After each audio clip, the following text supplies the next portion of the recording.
देश में कोरोना संक्रमण के मामलों में एक बार फिर से तेजी देखी जा रही है। केंद्रीय स्वास्थ्य मंत्रालय द्वारा सोमवार को जारी ताजा आंकड़ों के अनुसार बीते 24 घंटों के भीतर कोरोना के 203 नए मामले दर्ज किए गए हैं। इसके साथ ही अब तक कुल 28 लोगों की मौत हो चुकी है।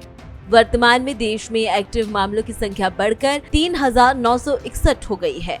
पिछले 24 घंटों के दौरान 2 मरीजों की मौत हुई, जिनमें एक कर्नाटक और एक केरल से था।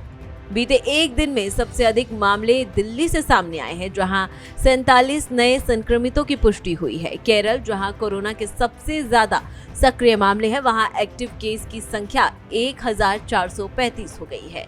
दिल्ली एक्टिव केस के मामलों में दूसरे स्थान पर है, जहां अब कुल 483 मरीज हैं। वहीं महाराष्ट्र में 506, गुजरात में 338, पश्चिम बंगाल में 331, कर्नाटक में 253, तमिलनाडु में 189 और उत्तर प्रदेश में 157 एक्टिव केस हैं। अन्य राज्यों में भी कोरोना के मामले सामने आ रहे हैं, लेकिन वहां इनकी संख्या 100 से कम है। मामलों में ये तेजी अचानक देखने को मिली है। 22 मई को जहां देश में एक्टिव मामलों की संख्या मात्र 257 थी, वहीं 26 मई तक ये बढ़कर 1010 हो गई और फिर शनिवार तक ये संख्या 3 गुना से अधिक बढ़कर 3,395 तक पहुंच गई है। विशेषज्ञों का कहना है कि ये उछाल अप्रत्याशित रूप से तेज रहा है। इसके बावजूद स्वास्थ्य अधिकारियों ने लोगों से घबराने की बजाय सतर्कता बरतने की अपील की है।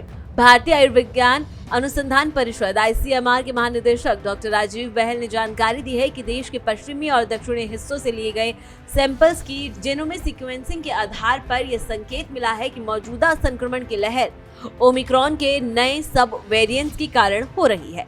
फिलहाल इन वेरिएंट्स की प्रकृति हल्की बताई जा रही है। वहीं आपको बता दें कि मई 2025 तक विश्व स्वास्थ्य संगठन यानी WHO ने 2 नए कोविड सब वेरिएंट्स LF.7 और NB.1.8 को निगरानी में रखे गए वेरिएंट्स की सूची में शामिल किया है। माना जा रहा है कि यही वेरिएंट्स हैं एशिया के कुछ हिस्सों, खासकर चीन में कोरोना संक्रमण में वृद्धि का कारण बने हैं। वहीं उत्तर प्रदेश के नोएडा जिले में भी कोरोना मामलों में बढ़ोतरी देखी जा रही है। हाल ही में यहाँ 14 नए संक्रमितों की पुष्टि हुई है, जिससे कुल सक्रिय मामलों की संख्या 57 हो गई है।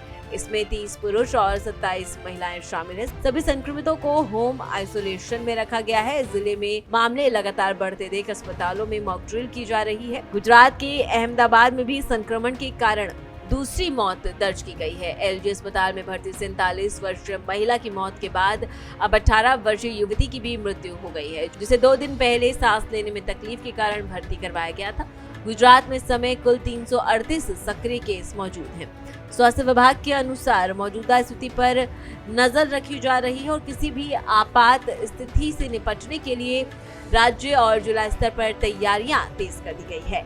हेल्थ एक्सपर्ट्स का कहना है कि महामारी अभी खत्म नहीं हुई है और इससे बचाव के लिए मास्क पहनना, सोशल डिस्टेंसिंग और समय पर टेस्टिंग जरूरी है।